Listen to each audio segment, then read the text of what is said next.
कहानी की शुरुआत में हमें डेरेक नाम के एक बेरहम जनरल को दिखाया जाता है जो अपनी विशालकाय आर्मी के साथ अलग अलग प्लैनेट्स पर जाकर वहां के लोगों को अपना गुलाम बनाया करता था। आज भी वो एक ऐसे ही ग्रह को तबाह करने आया था, पर वहां के लोगों ने उसकी मिलिट्री के आगे घुटने टेकने से मना कर दिया, जिसके बाद वो हजारों सालों से चली आ रही सभ्यता को बस कुछ ही मिनटों में डिस्ट्रॉय कर देता है। अब सिर्फ उन लोगों का मुखिया ही बचा था जो उससे अपने परिवार की जिंदगी की भीख मांगता है। डेरेक कहता है, डरो मत, तुम्हारा वंश खत्म नहीं होगा, उल्टा वो तो और आगे बढ़ेगा। तुम्हारी बेटियां हमारे सिपाहियों का मन बहलाने के काम आएंगी, लेकिन इस प्लेनेट का मुखिया होने के नाते तुम्हें इस बगावत की कीमत चुकानी पड़ेगी। इसके बाद वो उसके बेटे को चुनता है और उसके हाथ में अपना शाही डंडा रखते हुए कहता है कि इस डंडे से अपने पिता का सर फोड़ दो, उसे पूरी तरह से चकनाचूर कर दो जब तक उसका दिमाग निकलकर इस फर्श पर ना फैल जाए। अगर तुम ऐसा करने के लिए मान जाते हो तो मैं तुम्हारी माँ और बहन को छोड़ दूंगा, और अगर तुम नहीं मानते हो तो अपने पिता की तरह तुम सबको मरना होगा। उस बेचारे के पास अब कोई रास्ता नहीं बचा था, जिसके बाद उसने दिल पर पत्थर रखकर अपने पिता को बड़ी बेरहमी से मार डाला। इसके बाद डेरेक के सभी सैनिक उसे अपने साथ ले जाते हैं और डेरेक मुखिया के दांत को अपनी जीत की निशानी के तौर पर अपने पास रख लेता है। मुखिया की पत्नी जानती थी कि वो किसी हैवान से कम नहीं, वो किसी को जिंदा नहीं छोड़ेगा, और बिल्कुल ऐसा ही होता है। मुखिया के बेटे के जाते ही डेरेक उसके पूरे परिवार को बेरहमी से मार डालता है। जो कोई उसकी बात मानने से इनकार करता, डेरेक उसका यही हश्र करता था, जिस वजह से अंतरिक्ष में मौजूद सभी प्लेनेट के लोगों में उसका और उसकी आर्मी का खौफ था। डेरेक और उसकी मिलिट्री के पास सब कुछ था सिवाय अनाज को छोड़कर, इसलिए अनाज के लिए उसे दूसरे प्लैनेट्स के किसानों पर डिपेंड रहना पड़ता था। जब भी उन्हें राशन की कमी पड़ती थी, वो जगह जगह जाकर वहां के किसानों से राशन को हथिया लिया करते थे, और अनाज लेने के लिए डेरेक फीनिक्स नाम के प्लेनेट पर आता है। यहाँ के लोग कड़ी मेहनत करके अपने लिए अनाज उगाते थे और उनकी जिंदगी में सब कुछ अच्छा चल रहा था, जब तक उन्होंने अपने सर पर डेरेक के शिप को मंडराते हुए नहीं देखा। माइक नाम का आदमी मुखिया से कहता है, क्यों ना हम सिर्फ अपनी जरूरत भर का सामान रख लें और बाकी का उन्हें बेच दें।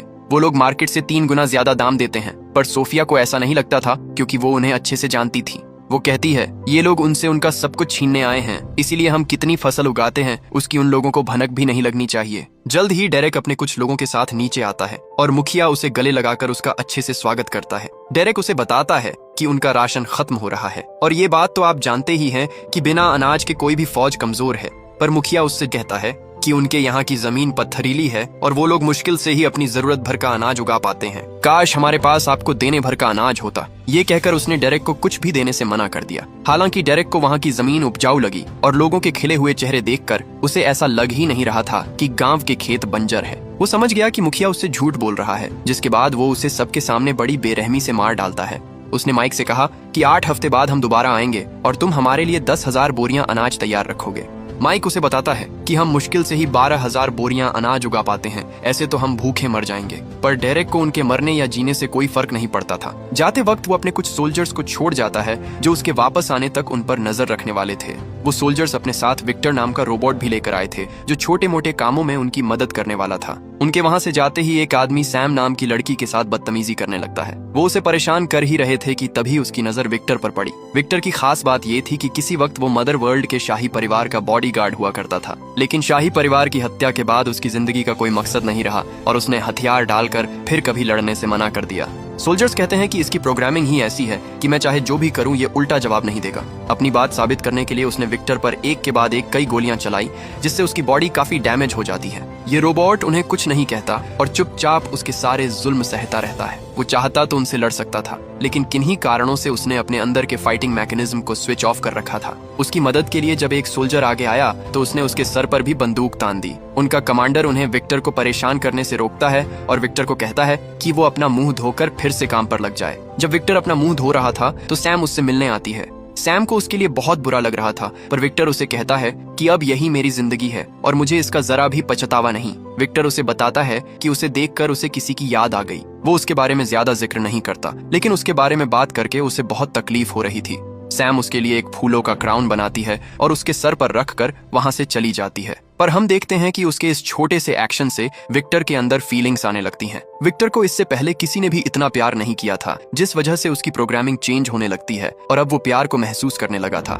उसी रात गांव वाले मिलकर ये फैसला करते हैं कि वो दिन रात मेहनत करके जनरल डेरेक के लिए उनकी जरूरत भर का अनाज उगाएंगे। वो अपने काम को ही अपनी ढाल बनाएंगे ताकि उसका गुस्सा शांत रहे और वो हमारे गांव को बख्श दे। हालांकि भीड़ में खड़ी सोफिया ये अच्छे से जानती थी कि उनमें से कोई जिंदा नहीं बचने वाला, इसलिए वो अपना सारा सामान पैक करके वहां से भागने की तैयारी करने लगती है। उसे इस तरह जाता देख उसके अंकल ने उसे रोकने की कोशिश की और कहा, क्यों ना हम उन लोगों से लड़े?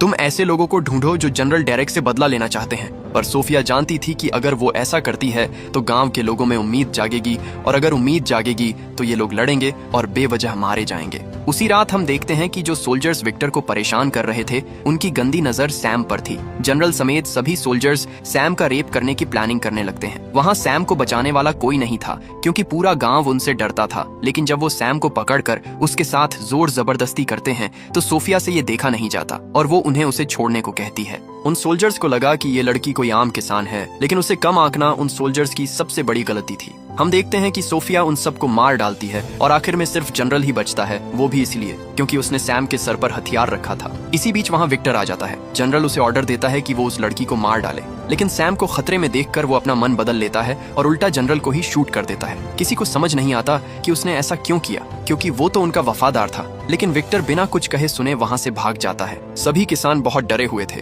क्योंकि वो जानते थे कि अगर जनरल डेरेक अनाज लेने के लिए वापस आएगा और जब वो देखेगा कि हमने उसके सभी सोल्जर्स को मार दिया तो वो हमारे गांव को जलाकर राख कर देगा। सोफिया कहती हैं, अब हमें हथियार उठाने होंगे क्योंकि अगर हम नहीं लड़े तो मारे जाएंगे। हालांकि ये काम वो अकेले नहीं कर सकती थी। उसकी इतनी बड़ी आर्मी को टक्कर देने के लिए उसे ऐसे योद्धाओं की जरूरत थी जो जनरल डेरेक से उतनी ही नफरत करते हो जितनी की वो करते हैं। इसके बाद सोफिया माइक के साथ दूर अंतरिक्ष में उन योद्धाओं की खोज में निकल जाती है। माइक सोफिया से कहता है, हमें उनसे लड़ने की जरूरत क्या है? हम अपनी जरूरत भर का अनाज रखकर बाकी का सारा अनाज उन्हें दे देंगे। हम समझौता करेंगे तो वो शायद हम पर दया करें और हमें छोड़ दें। पर सोफिया उसे बताती है कि डेरेक दया करने वालों में से नहीं है, उससे छोटी छोटी बातें बर्दाश्त नहीं होती। फिर हमने तो उसके खिलाफ जंग छेड़ दी है। हमें यहाँ ये भी पता चलता है कि सोफिया कोई मामूली किसान नहीं है, बल्कि वो भी कभी डेरेक की तरह एक सोल्जर हुआ करती थी। सोफिया बेलेसीरियस की बेटी है जो इस पूरे यूनिवर्स का सबसे ताकतवर तानाशाह था। यहाँ तक कि डेरेक भी उसी के लिए काम करता है। जब सोफिया 9 साल की थी तब बेलेसीरियस ने सोफिया के प्लेनेट के सभी लोगों को मार डाला और उसे गोद लेकर उसे अपनी मुंह बोली बेटी बना लिया। उसे आज तक नहीं समझ आया कि उसने उसे ही क्यों जिंदा छोड़ दिया। बेलेसीरियस ने उसे ट्रेन करके उसे एक हत्यारा बनाया और एक दिन अपने पिता के लिए लड़ते लड़ते उसने उस आदमी को खो दिया जिससे वो इस कायनात में सबसे ज्यादा प्यार करती थी। सोफिया ने उस लड़ाई को तो जीत लिया, लेकिन उस लड़ाई में उसका प्रेमी शहीद हो गया, जिसके बाद वो भी एक बागी बन गई और तभी से वो इसी तरह मारी मारी फिरती है। इसी बीच हम विक्टर को देखते हैं जो भागकर गांव से बहुत दूर चला जाता है। उसने एक स्केयरक्रो से उसका कैप उतारा और उसे पहन लिया जैसे वो अपने मिलिट्री के दिनों में पहना करता था। ऐसा लग रहा था मानो उसे एक मकसद मिल गया हो। दूसरी ओर वो दोनों बागियों की तलाश में एक बेनाम जगह पर जाते हैं, लेकिन वहां जाकर उन्हें पता चलता है कि जिस आदमी की तलाश में वो वहां गए थे उसे तो बाउंटी हंटर्स ने पकड़ लिया है। सोफिया वहां के लोगों से जनरल टाइटस के बारे में पूछती है। पता चला कि ये आदमी उनके लिए बहुत खास था क्योंकि एक वही था जो उन्हें लीड करता। एक एलियन उन्हें बताता है कि वो आखिरी बार पोलक्स नाम के प्लेनेट पर देखा गया था, लेकिन वो उन्हें साथ ही साथ यह चेतावनी भी देता है कि वो उसके पास ना जाएं, क्योंकि आखिरी बार जो बाउंटी हंटर उसके पास गया था टाइटस ने उसका सर धड़ से अलग कर दिया था। इसी बीच एक एलियन गनर को सेक्सुअली हरास करता है। कोरा उसे माइक से दूर रहने को कहती है, लेकिन वो एलियन अपनी हरकतों से बाज नहीं आता और उसे मारने के लिए अपने गुंडे ले आता है। सोफिया माइक को बचाने के लिए उन सभी लोगों को मार डालती है। इस लड़ाई में उनकी मुलाकात एक और शख्स से होती है जो उन्हें अपना नाम चार्ली बताता है। वो कहता है, मुझे पता चला है कि तुम बागियों की तलाश कर रहे हो। वो ऐसे लोगों को जानता था जो डेरेक और उसके साम्राज्य से नफरत करते थे।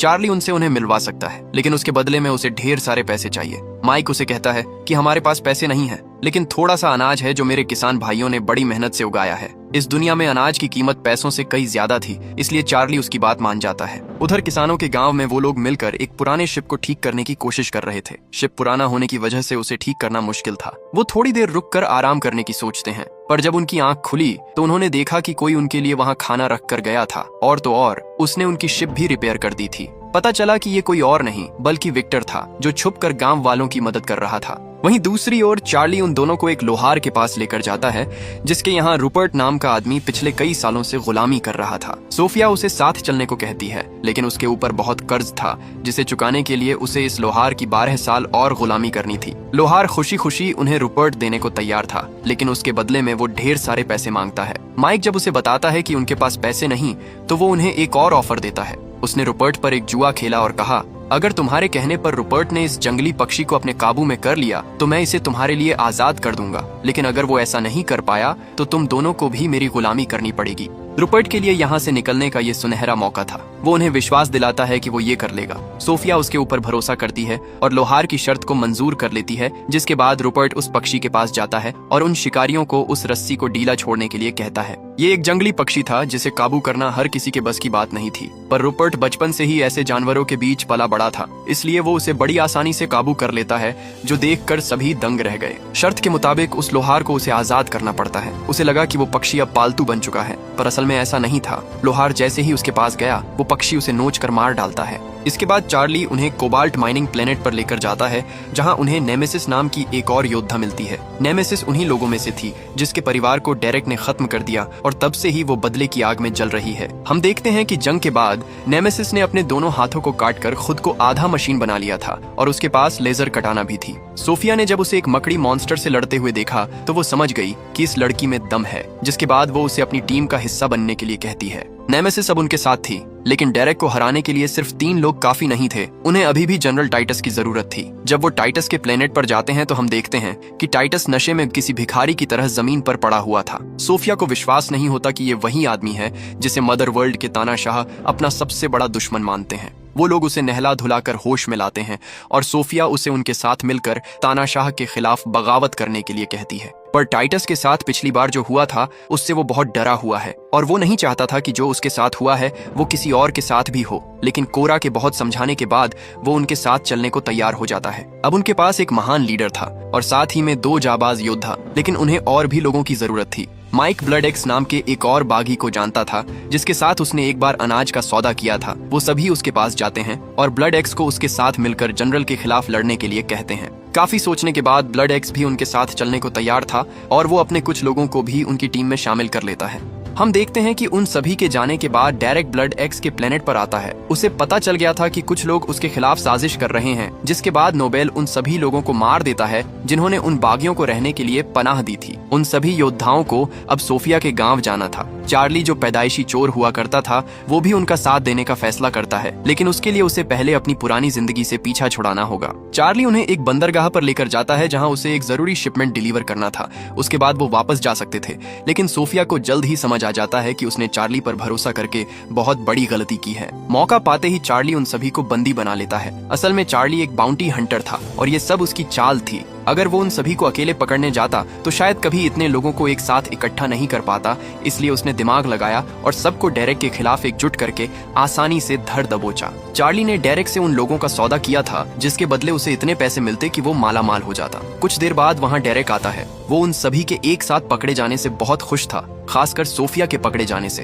क्योंकि वो बेलेसिरिया की बेटी होने के साथ साथ इस ब्रह्मांड की मोस्ट वांटेड क्रिमिनल भी थी। वो माइक की ओर देखकर कहता है कि बाकियों का तो यहाँ होना समझ आता है, पर तुम इन लोगों के बीच में क्या कर रहे हो? चार्ली ने उसके हाथ में गन थमाई और उसे सोफिया को मारने को कहा। माइक ऐसा नहीं करना चाहता था, पर वो लोग उसे ऐसा करने को मजबूर करते हैं। अब बस उसे एक ट्रिगर दबाना था और वो लोग उसकी जान बख्श देते। पर माइक, जो चार्ली के इस धोखे से गुस्से में था, वो सोफिया की जगह उल्टा चार्ली पर हमला कर देता है और उसे आजाद कर देता है। आजाद होते ही वो सभी डेरेक और उसके सिपाहियों पर हमला कर देते हैं और देखते ही देखते उनके बीच जबरदस्त गोलीबारी शुरू हो जाती है। गुस्से से बौखलाया हुआ डेरेक अपने लोगों को उन पर फायरिंग करने को कहता है, जिसके बाद एक लड़ाकू जहाज उन पर अंधाधुंध गोलियां बरसाने लगता है। अपने सभी सिपाहियों को इस तरह खत्म होते देख ब्लड एक्स उन्हें रोकने के लिए उनकी शिप पर हमला कर देता है, लेकिन उनके ऊपर सीधे तौर पर हमला करना उसे बहुत भारी पड़ जाता है। शिप के कैप्टन ने उसके शरीर को गोलियों से छल्ली कर दिया, जिस वजह से ब्लड एक्स इस लड़ाई में मारा जाता है। हालांकि मरते मरते भी उसने उस शिप को डिस्ट्रॉय कर दिया, जिससे वो क्रैश करने लगा। एक बड़े धमाके के साथ डेरेक के काफी सोल्जर्स मारे जाते हैं और अब वो भी भाग नहीं सकता था। क्रैश होते ही शिप ने पोर्ट के 2 टुकड़े कर दिए, पर अलग होने से पहले सोफिया दूसरी ओर कूद जाती है। जब धुआं छटा तो डेरेक उसे ढूंढने लगा, पर वो उसे कहीं नहीं दिखाई देती। वो नीचे गिरकर मर गई होगी ये सोचकर वो खुश हो ही रहा था कि तभी सोफिया ने ऊपर से उस पर हमला कर दिया। उन दोनों के बीच जबरदस्त फाइट होती है, पर डेरेक ने उसे मारकर नीचे फेंक दिया। सोफिया किसी तरह हिम्मत करके वापस ऊपर आती है और इस बार उस पर ऐसे ऐसे वार करती है जो डेरेक सोच भी नहीं सकता था। उसने सबसे पहले उसका बायां हाथ तोड़ा, उसके बाद दायां, और अगर इतना कम था तो वो उसकी टांग भी तोड़ देती है। उसने उसी की छड़ी को उसके सीने में घुसा दिया, जिससे उसकी हालत बद से बदतर हो गई। आखिर में वो उसे मारकर उसके सारे दांत तोड़ देती है। और इस तरह सोफिया ने डेरेक को उसी दर्द का एहसास कराया जो उसने दूसरों को दिया था। अगले ही पल उसने डेरेक को उस हजारों फीट गहरी खाई में धकेल दिया जहां से लौटना नामुमकिन था। उन्हें लगा कि अब उनका गांव सुरक्षित है, क्योंकि नियम के मुताबिक जनरल के मरने के बाद सभी सोल्जर्स को मदरशिप के साथ वापस अपने प्लेनेट लौटना होता है। पर अफसोस ऐसा नहीं होता। उनके वहां से जाने के बाद वो लोग डेरेक को ढूंढ निकालते हैं। वो उन्हें समुद्र किनारे अधमरी हालत में पड़ा हुआ मिला, जो अपनी आखिरी सांसें गिन रहा था। वो लोग उसे वापस लेकर आते हैं और उसे एक खास लिक्विड में डाल देते हैं जो उसे रिपेयर करने लगा। डेरेक को जब होश आया तो वो खुद को बेलिसेरियस के सामने खड़ा पाता है, जो उस पर बहुत गुस्सा था। वो बोला, तुम मेरी बेटी को जिंदा पकड़ोगे ताकि मैं उसे अपने हाथों से मार सकूं, और अगर तुम उसे ना ला पाए तो मैं सरे बाजार एक आदमी को ऐसी मौत दूंगा कि देखने वालों के रोंगटे खड़े हो जाएंगे, और वो आदमी तुम होगे डेरेक। वहीं दूसरी तरफ गांव वाले बहुत डरे हुए थे। उन्हें डर था कि तानाशाह किसी भी वक्त आते ही होंगे, लेकिन सोफिया उन्हें बताती है कि उसने डेरेक को मार दिया है, और उनके नियमों के अनुसार जब भी किसी एडमिरल की मौत होती है तब उन्हें तुरंत मदर वर्ल्ड जाना पड़ता है। सोफिया को पूरा यकीन था कि अब उनमें से कोई भी यहाँ जल्दी लौटकर नहीं आने वाला, लेकिन वो गलत थी, क्योंकि एक सोल्जर जो पहले डेरेक के लिए काम करता था वो उन्हें बताता है कि उसका अभी नोबल की शिप से कांटेक्ट हुआ है और वो 5 दिनों में यहाँ पहुंच जाएंगे। ये सुनते ही सबके चेहरे पर सन्नाटा पसर जाता है, क्योंकि 5 दिन काफी नहीं थे। टाइटस जानता था कि यहाँ उनका सबसे बड़ा हथियार सिर्फ अनाज था, क्योंकि अगर उन्हें पता चल गया कि गांव वालों ने हमें पनाह दी है और ऊपर से किसानों के पास अनाज भी नहीं है, तो वो इस पूरे गांव को ऊपर से ही खत्म कर देंगे। अगर उन्होंने आसमान से ही गोले बारूद दागने शुरू कर दिए तो उनसे जीतना तो दूर, हमें उनसे लड़ने तक का मौका नहीं मिलेगा। टाइटस सभी किसानों को कहता है कि उन्हें अगले 3 दिनों में ही फसल की कटाई करनी होगी। किसान जानते थे कि ये काम नामुमकिन है, लेकिन फिर भी उनमें से कोई भी काम करने से मना नहीं करता, और अगली सुबह वो सभी फसल की कटाई में जुट जाते हैं। देखते ही देखते उन्होंने अगले 3 दिनों में पूरी फसल काटकर अनाज तैयार कर लिया था। डेरेक से ये उनकी पहली और आखिरी लड़ाई होने वाली थी, इसलिए काम खत्म होने के बाद वो सभी भर पेट खाना खाते हैं और जश्न मनाते हैं। माइक सोफिया से पूछता है कि तुमने ऐसा क्या किया जिसकी वजह से तुम इस ब्रह्मांड की सबसे बड़ी अपराधी बन गई, जिस पर सोफिया उसे बताती है कि जब वो अपने पिता के लिए काम करती थी तो वफादारी और बहादुरी को देखते हुए उन्होंने उसे राजकुमारी के अंग रक्षक के तौर पर नियुक्त किया। वो बताती है कि राजकुमारी के पास दिव्य शक्तियां थीं और वो किसी भी मरे हुए को जिंदा कर सकती थी। राजा ने सोचा कि उनकी बेटी इस पूरी दुनिया में शांति का प्रतीक बनेगी। उन्होंने फैसला किया कि अब से वो अपने साम्राज्य को त्याग कर ब्रह्मांड में शांति कायम करेंगे। लेकिन मेरे पिता राजा की बातों से सहमत नहीं थे। वो अपनी सालों की मेहनत को किसी छोटी बच्ची की वजह से बर्बाद नहीं होने देना चाहते थे, इसलिए उन्होंने धोखे से राजा और उसके परिवार को मरवा दिया, और उन्होंने मुझे भी राजकुमारी को मारने के लिए मजबूर किया। सोफिया कहती हैं कि जब उसने राजकुमारी को मारा तब मेरे पिता ने भरी सभा में मुझ पर शाही परिवार को खत्म करने का इल्जाम लगाया, और इस तरह मैं उस गुनाह की दोषी बन गई जो मैंने कभी किया ही नहीं।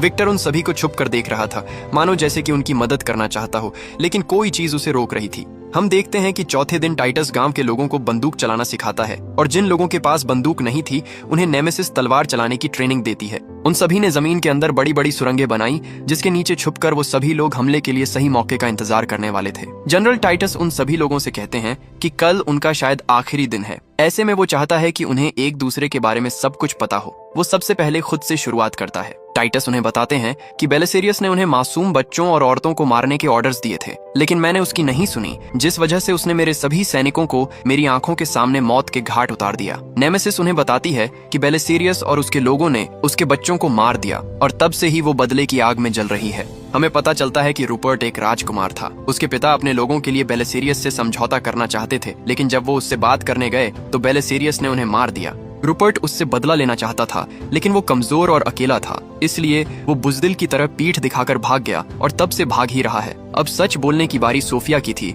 लेकिन वो उन्हें नहीं बताती कि वो बेलिसेरियस की बेटी है, और उसने ही अपने पिता के कहने पर शाही परिवार की राजकुमारी की हत्या की। अगले दिन सोफिया अपने पुराने शिप को दोबारा ढूंढती है, जो उसने पिछले 2 सालों से गांव वालों की नजरों से छुपा कर रखा था। वो लोग उसे स्टार्ट करते हैं, और सोफिया उसे एक झरने के नीचे लाकर खड़ा कर देती है, ताकि नोबल को शिप के बारे में पता न चले। सोफिया देखती है कि विक्टर उसका पीछा कर रहा था। वो विक्टर से कहती है कि तुम इस लड़ाई में हमारा साथ क्यों नहीं देते, पर उसने शाही परिवार के मरने के बाद लड़ना छोड़ दिया था। उसे खुद पर शर्म आने लगी थी, और पछतावे के बोझ तले वो इस कदर दब गया था कि उसने उम्मीद करना भी छोड़ दिया था। सोफिया उसे समझाती है कि हम दोनों की कहानी एक जैसी है। मैंने उस शाही परिवार को खत्म करने में अपने पिता की मदद की, जिसे तुम बचाना चाहते थे, लेकिन मैं अब पछतावा नहीं करना चाहती। मैं अन्याय के खिलाफ लड़ना चाहती हूँ। विक्टर उसे कहता है कि तुम्हें पता है ना कि तुम डेरेक से जीत नहीं पाओगी और ये गांव वाले बेमौत मारे जाएंगे, पर सोफिया ने अपना मन बना लिया था और वो पीछे नहीं हटने वाली थी। हम देखते हैं कि डेरेक अब उनके गांव में आ चुका था। टाइटस खतरे की घंटी बजाता है, जिसके बाद सभी लोग फटाफट अपनी पोजीशन पर तैयार हो जाते हैं। डेरेक देखता है कि गांव वालों ने अनाज की बोरियां पूरे गांव में फैला रखी थीं। वो जानता था कि अगर उसने गांव पर हमला किया तो उनकी फसल भी नष्ट हो जाएगी, इसलिए उसे मजबूरन अपनी जहाजों को लैंड कराना पड़ता है। वो सोफिया के सामने आता है और उसे कहता है कि तुम्हें ये सब करके क्या हासिल होगा। सोफिया उसे कहती है कि ये गांव वाले तुम्हें तुम्हारी जरूरत का अनाज दे देंगे, लेकिन अगर तुमने जोर जबरदस्ती की तो तुम्हें इसका अंजाम भुगतना पड़ेगा। डेरेक बोला, तुम्हें क्या लगता है कि मुझे पता नहीं कि तुमने गांव वालों को कहाँ छुपा रखा है? मैं तो यहाँ बस तुम्हारा ध्यान भटकाने आया हूँ। अब तक तो मेरे सिपाहियों ने इस गांव की औरतों और बच्चों को अपने कब्जे में कर लिया होगा। तुमने जिन लोगों को मेरे खिलाफ लड़ने के लिए इकट्ठा किया है, बेलिसेरियस उन्हें इतना बड़ा खतरा नहीं मानते जितना कि वो तुम्हें मानते हैं। अगर तुम मेरे साथ चुपचाप चलने को तैयार हो तो मैं इन गांव वालों और तुम्हारे उन दोस्तों की जान बख्श दूंगा। सोफिया खतरे की घंटी बजाने से मना करती है, क्योंकि वह जानती थी कि अब कुछ भी उसके हाथ में नहीं है। वो माइक को आखिरी बार अलविदा कहने जाती है, पर माइक उसे समझाता है कि उसके जाने के बाद ये अपने वादे को पूरा नहीं करेगा और हमें मार देगा। पर फिर भी सोफिया वहां से जाने लगती है, जिसके बाद उसे रोकने के लिए वो खुद खतरे की घंटी बजा देता है। पलक झपकते ही गांव वालों ने अचानक से बाहर निकलकर उनके ऊपर हमला कर दिया। उन्होंने डेरेक के कई जहाजों को नष्ट कर दिया और एक बड़े धमाके में उसके कई सैनिक घायल हो जाते हैं। डेरेक उस सुरंग में घुसकर एक एक आदमी को बड़ी बेरहमी से मारने लगता है। गनर कोरा को अपने साथ उसकी शिप पर लेकर जाता है, क्योंकि अगर उन्हें हराना है तो सबसे पहले उन्हें डेरेक की उस शिप को डिस्ट्रॉय करना होगा जहां से नोबल अपने सैनिकों को भेज रहा था। दूसरी तरफ गांव वाले बड़ी बहादुरी से उन सिपाहियों का मुकाबला करते हैं। शुरुआत में तो वो कई सैनिकों को मार गिराते हैं, लेकिन उनकी टुकड़ी रुकने का नाम ही नहीं ले रही थी। गांव के बच्चों और औरतों की रक्षा करते करते नेमेसिस बुरी तरह घायल हो जाती है और एक सोल्जर उस पर हमला करके उसे मार डालता है। हम देखते हैं कि सोफिया अपनी शिप को लेकर उस स्पेस शिप की ओर निकल पड़ती है। वो ऐसा दिखावा करते हैं कि जैसे उनकी शिप खराब हो गई है और वो शिप के कमांडर से अंदर आने की परमिशन मांगते हैं। हम देखते हैं कि उनका ये नुस्खा काम कर गया था और वो उस शिप के अंदर घुस गए थे। शिप के अंदर आते ही वो कंट्रोल रूम की ओर जाने लगते हैं, क्योंकि अगर उसे काबू कर लिया तो वो और सैनिकों को गांव में आने से रोक सकते थे। हम देखते हैं कि टाइटस और रुपर्ट ने गांव वालों के साथ मिलकर नोबल के सभी सैनिकों को मार गिराया था। वो अपनी जीत को लेकर खुश हो ही रहे थे कि तभी वो और जहाजों को उनकी ओर आते हुए देखते हैं। ये जहाज उन लोगों पर अंधाधुंध फायरिंग करते हैं, जिसमें कई गांव वाले अपनी जान से हाथ धो बैठते हैं। निहत्थे किसानों की लड़ाई रुकने का नाम नहीं ले रही थी और अब उन्हें एहसास हो गया था कि वो इस लड़ाई को हार चुके हैं। दूसरी ओर जब सोफिया उस शिप में एक्सप्लोसिव लगा रही थी तो सैनिक उसे ऐसा करते हुए देख लेते हैं। सोफिया उन सभी को मार तो देती है, लेकिन उन्होंने मरने से पहले डेरेक को उसके बारे में रिपोर्ट कर दिया था। डेरेक उस पूरे गांव को खत्म करने को कहता है, ये जानते हुए भी कि वहाँ उनके लिए ढेर सारा अनाज था। एक सोल्जर डेरेक को बताता है कि अभी भी हमारे कुछ सैनिक नीचे हैं, अगर गांव पर हमला किया तो वो भी मारे जाएंगे। पर नोबल कहता है कि उसे उनकी कोई परवाह नहीं, वो मारे जाएंगे तो इससे अनाज खाने वाले ही कम होंगे और ये हमारे लिए अच्छी बात है। बाकी के गांव वाले भी बहादुरी से उन सैनिकों का सामना करते हैं, लेकिन जब उन्हें लगने लगा कि वो इस लड़ाई को नहीं जीत सकते, तभी उनके सामने कुछ ऐसा होता है जिसकी उन्होंने कभी उम्मीद नहीं की थी। हम देखते हैं कि वहाँ विक्टर आता है और उन गांव वालों के खिलाफ खड़े हर एक सैनिक को बड़ी बेरहमी से मार डालता है। इस तरह नीचे की जंग तो उन्होंने जीत ली, लेकिन सबसे बड़ा खतरा अभी भी उनके सिर के ऊपर मंडरा रहा था। वो लोग मिसाइल दागने के लिए बटन दबाने ही वाले थे कि तभी उनकी शिप में एक धमाका होता है। ये धमाका इतना बड़ा था कि उनका निशाना चूक जाता है और मिसाइल गांव से मीलों दूर जाकर गिरती है। नोबल का पूरा शिप टुकड़ों में बिखर कर नीचे गिर रहा था। अपनी इस हार से आग बबूला हुआ डेरेक सोफिया को ढूंढ निकालता है और उसे मारने के लिए उससे मुकाबला करता है। इसी बीच माइक सोफिया को बचाने की कोशिश करता है, लेकिन नोबल उसे गोली मार देता है। उस शिप के साथ वो तीनों भी नीचे गिर रहे थे,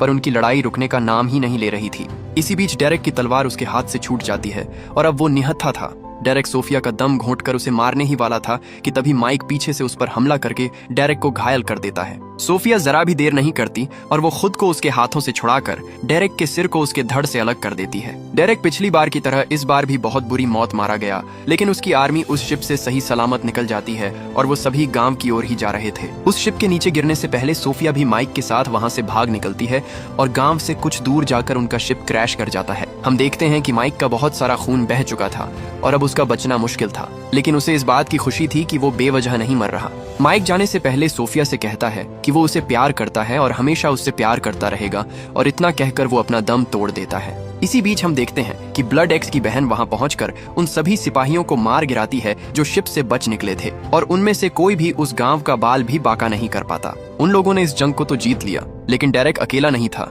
बल्कि उसके जैसे कई तानाशाह थे जो अब भी ब्रह्मांड में ना जाने कितने किसानों और मासूम लोगों पर जुल्म बरसा रहे थे। इस लड़ाई में शहीद सभी लोगों का अंतिम संस्कार किया जाता है और उनकी उनकी आत्मा की शांति के लिए प्रार्थना की जाती है। सोफिया, जो माइक की मौत से बहुत दुखी थी, गांव वालों को बताती है कि उसने उन्हें अपने बारे में झूठ बोला। असल में वो बेलिसीरियस की बेटी है, लेकिन टाइटस ये पहले से जानता था। गांव वाले उसे माफ कर देते हैं और टाइटस उसे बताता है कि तुमने उस दिन राजकुमारी को मारा जरूर था, लेकिन वो मरी नहीं है, वो अभी भी जिंदा है और कहीं छुपी हुई है। अगर हमें बेलिसीरियस से लड़ना है तो हमें राजकुमारी को ढूंढना होगा। राजकुमारी जिंदा है ये खबर सुनकर सोफिया बहुत खुश होती है और वो सभी फैसला करते हैं कि वो राजकुमारी को ढूंढकर बेलिसीरियस के साम्राज्य को नष्ट कर देंगे।